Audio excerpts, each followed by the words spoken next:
This is Charles with Aerial Skycam. It's August 31st, 2021. A couple days after dangerous Hurricane Ida hit the Baton Rouge area pretty hard.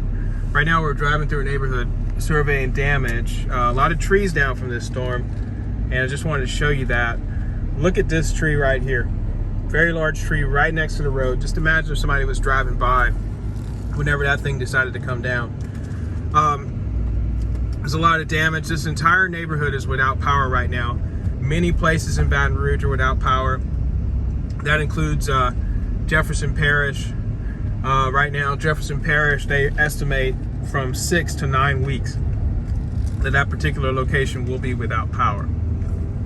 So bear that in mind. Many of these residents here and a lot of places in Baton Rouge that don't have power are going to be without power for many, many days, if not weeks. And with that being the case, you got people walking around carrying out their life activities, but remember, they're doing that without food because the food in their refrigerators has spoiled. Right now, the food banks are being taxed heavily. There's a person walking their animal right there. And you know, this is creating a lot of hardship. And by the same token, even the first responders themselves that live here are also being taxed in that way. Look at this tree right here that came down. That's a very large tree right next to that house.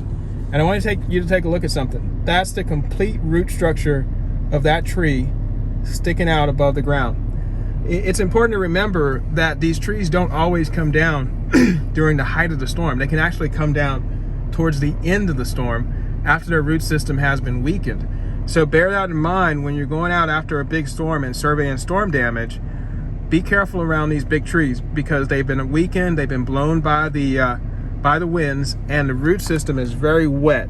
And so this tree could very well have fallen towards the end of the storm, not mid-storm, not at the height of the storm. And look at that, if somebody had been walking by, if somebody had been possibly standing at that mailbox right here, and that fell, that could have had lethal consequences.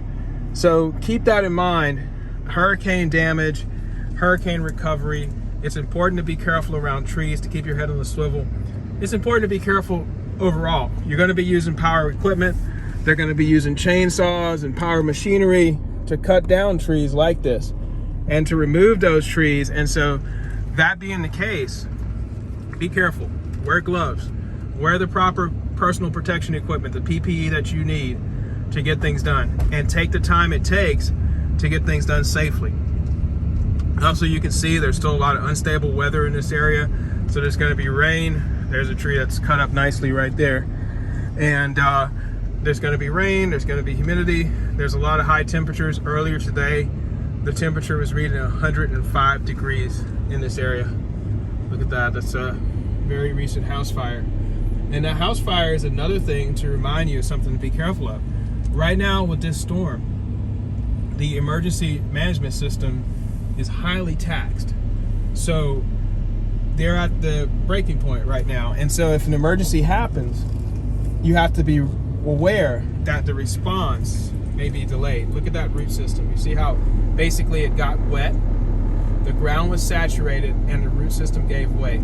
That could well happen towards the end of the storm. So you might be out surveying damage, thinking the storm is over, or during a time when the eye wall is passing and it's a clear time, and you're out there walking and the weather's not too bad, and this tree could still fall at that time. So bear that in mind. Also, keep your head on the swivel. Be on the lookout for broken branches that are being suspended by other branches, because those could fall. And a lot of times, those kind of branches are what people refer to as widowmakers. So bear that in mind. Here we have another tree. This tree actually did come down, unfortunately, on the roof of this home. Again, this home is in a neighborhood without power as well. So if they've got electrical equipment, electric chainsaws, things like that, that's not going to work. Gas-powered equipment, they're going to need generators. But look at that damage there.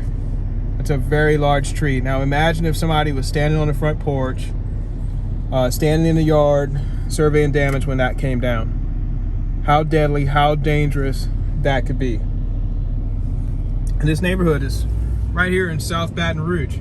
Now, the storm was even stronger in New Orleans, so there's going to be more trees down. I'm going to bring you some survey of damage from that in future videos. So be sure to like and subscribe to Aerial Skycam. If you like this kind of content, we're going to keep everything in mind and keep you guys informed.